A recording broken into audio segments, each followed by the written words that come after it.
Na kung saan ay talaga namang napakatindi ho magtanong diyan po sa mga opisyal ng PCO, yung Presidential Communications Office. At di ba, kita-kita niyo naman, minsan talagang naalibadbaran po, di ba, si Palace Press Officer at Undersecretary Claire Castro sa mga matitinding tanong ni Eden Santos ng Net25. It is in this light that we respectfully request that a new reporter be assigned to cover the President and the other government agencies inside Malacanang. Dadagan ang Balita News Update.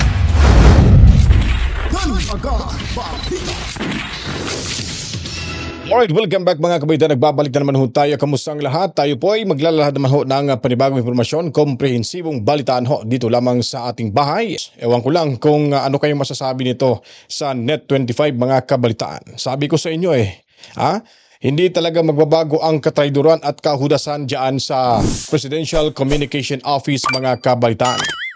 Alam niyo po, yung pakipagkaibigan o yung pagyakap ni Au Castro kay Eden Santos mga kabalitaan, yun po ay pakitang tao lamang at para wala ho silang o hindi sila masisisi o balikan ng taong bayan kung ano ho yung kanilang gagawin, plano ho para kay Eden Santos. Ngayon, sila po ay nagtagumpay mga kabalitaan. Kasi nga, ayon pa ho sa nakuha impormasyon dito ni Ellie Saludar na kung saan po mga kabalitaan, tinanggal, sinipa. Gumanti na ho si Au Castro kay Eden Santos at hindi na ho ito makakabalik dyan sa Malacanang at hindi na ho ito makapagtanong ho ng diretsahan kay Au Castro.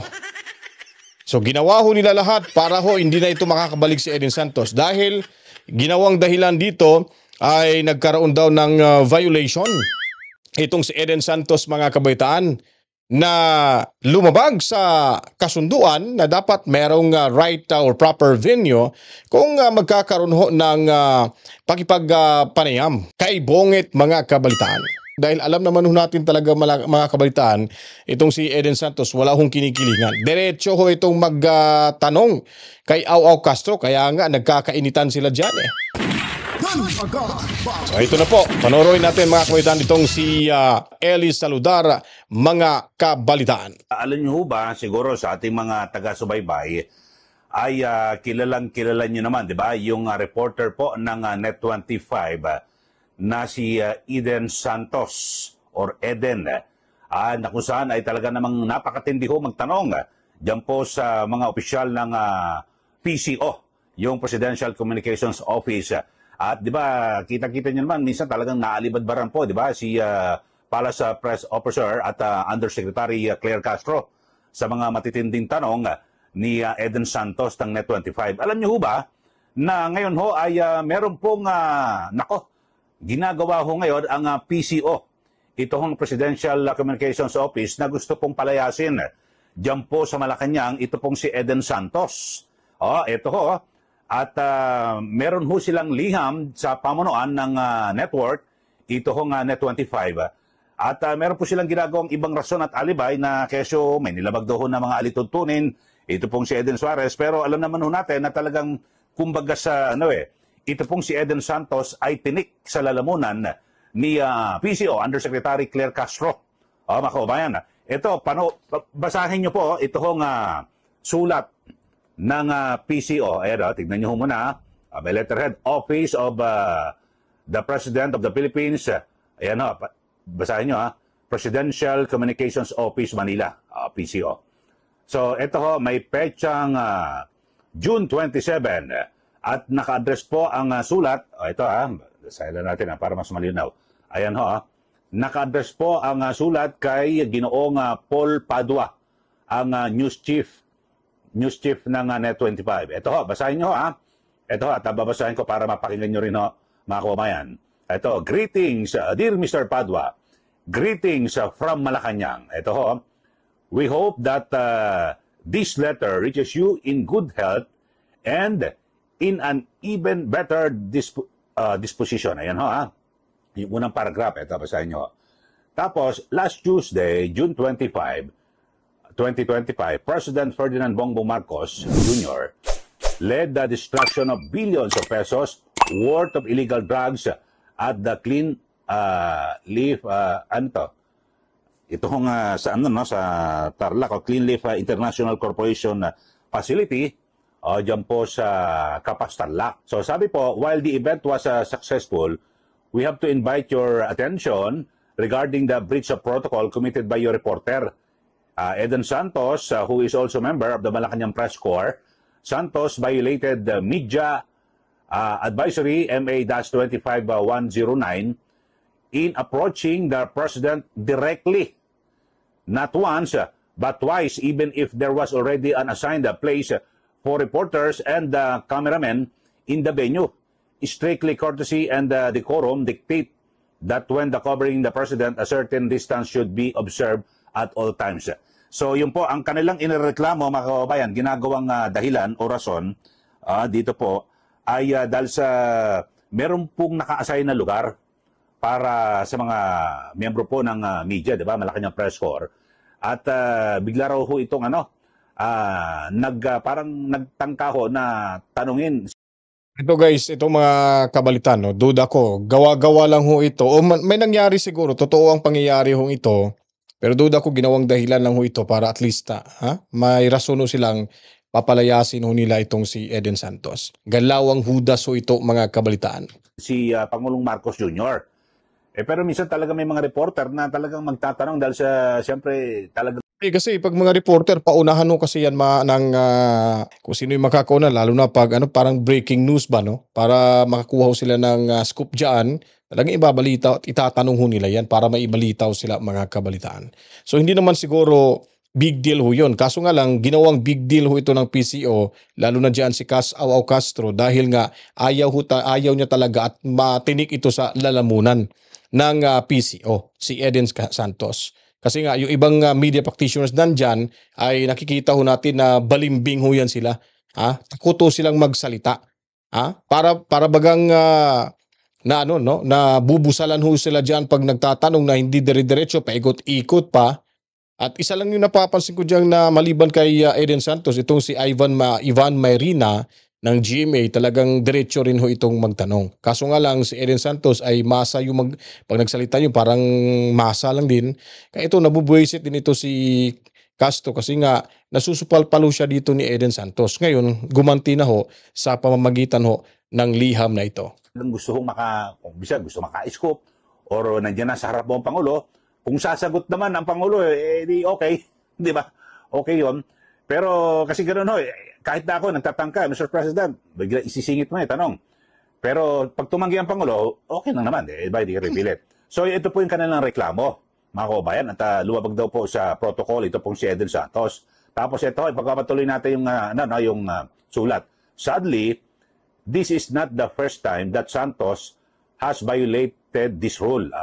Ang sabi ho, ay hindi raw po ito ang unang pagkakataon na lumabag sa panuntunan o sa protocol itong si Eden Santos. So ito yung sumunod na sa sulat ho ng PCO sa pamunuan po ng network o yung Net25. Ayun basahin nyo para mas malinaw at mas maganda para Hindi malinaw dito. Naduduling tayo Diskaso natin mabuti. Ayan ho. Tapos sabi ho ng PCO sa kanilang sulat, eto ho while we recognize the zeal and even the need for Santos to get a story from the President, we should also recognize the need for our reporters to observe and respect the rules specifically set to ensure the safety and well-being of the President. So these rules do not only apply to the media covering the President but to all. Kasi napapansin niyo mga kabitan, pag undas pa itong magkakaroon ho ng interview kay Buongit, ang nangyayari ho parang lumalabas yung kanyang kabangagan mga kabitan. At gumaganon-ganon. Labas nila pa. Ayaw ho na kasi mahilig to si Buongit. Pag may interview ho, mahilig itong naka-ready na ho yung answer niya. at yung tanong ay wala na, scripted na ho mga kabalitaan. Kaya itong si Aw Castro nagpapa-epal talaga kay President Bonget. Alam ko, siya pong promotor nito eh. Siya yung taga-sulsul ni Bongit. Alam niyo naman ho, si Bongit ay talagang nakikinig ho yan mga kabaitaan sa kanyang mga marites na nakapaligid ho sa kanya. Di ba? Eh kung tama naman ho si Bongit, ba't hayaan niya po? Hayaan niyo. Freedom of speech. Di ba? Karapatan ng media, ng reporter na magtanong. Although sabihin natin na parang out of bounds na ho itong si Eden Santos paminsan-minsan, eh dapat magkakaroon ho ng consideration. Warningan. O di kaya isuspend siya.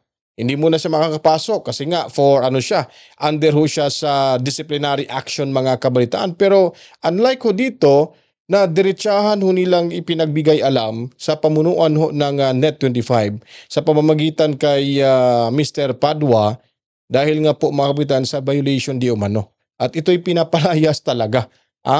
Literal na pinapalayas na ho nila itong si Eden Santos. Dahil ayaw, simulat sa pool, ayaw na ho talaga nila ito na makakasama dyan sa Malacanang si Eden Santos mga kabalitaan. Yan po. At tapos sabi niya, it is in this light that we respectfully request. Ito na ho, yan mga kababayan, pinapalayas daw sa Malacanang si Eden Santos. Sabi ho, it is in this light that we respectfully request that a new reporter be assigned to cover the President and the other government agencies inside Malacanang. Ayon. So, ibig sabihin, gusto nilang papalitan ito po si Eden Santos. Tanggalin po dyan po sa Malacanang at palitan ng ibang reporter ng Net25. Other reporters who were seen and recorded breaching the protocol last Tuesday will also be admonished. Hoping for your favorable response to our request. I remain. Ito, respectfully yours, Erelson A. Kabatbat, Assistant Secretary for Media Affairs and Relations. Yan ho, nabasa niyo naman siguro at nakababad ho mga kababayan. So, grabe ho itong PCO at kung ano-ano mga ginawa lang ho na mga parang alibay ho ito mga kababayan. Alam naman ho natin na matagal na talagang mainit ang dugo na mga taga-PCO dito po kay Eden Santos. Siguro naman ho na mamonitor nyo na talagang walang takot po ito magtanong eh. 'Di ba? At kapag nakita mo yung reaksyon ni PCO Undersecretary Claire Castro ay talagang parang napapangiwi at sumisimangot. Pabalang sumagot. Itong si Attorney Claire Castro. Kasi talagang yung mga tanong grabe ho at di malaman ni Attorney Castro, ni Yusek Castro, kung ano ang kanyang isasagot, mga kababayan. Alam niyo naman, katulad ho yung nakaraan, natatandaan ko, isa ho sa tinanong ni Eden Santos, yung tungkol sa housing project. Kasi ang pangako ho ni Pangulong Marcos Jr. ay 1 milyong pabahay, 1 million units o housing units sa loob ng 1 taon. Di ba? Hindi niya masagot kung ilan. Tapos sinabi niya, binanggit ko na yan kahapon Alam niyo ho, kapag ganun, nagtatanong ang reporter, kahit na nabanggit mo kahapon, pwede mo pa rin sagutin kung talaga alam mo yung isasagot, di ba? Pwede mo nang sabihin, alam mo, nabanggit ko na yan. Kasi bastos kasi yan si Aw Castro Walang galang, walang modo talaga yung hinampak na yan mga kabitan, yung hudas na yan. Kung may hudas sa Senado, ito pinakahudas din to sa Malacanang, itong si Aw Castro mga kabalitaan.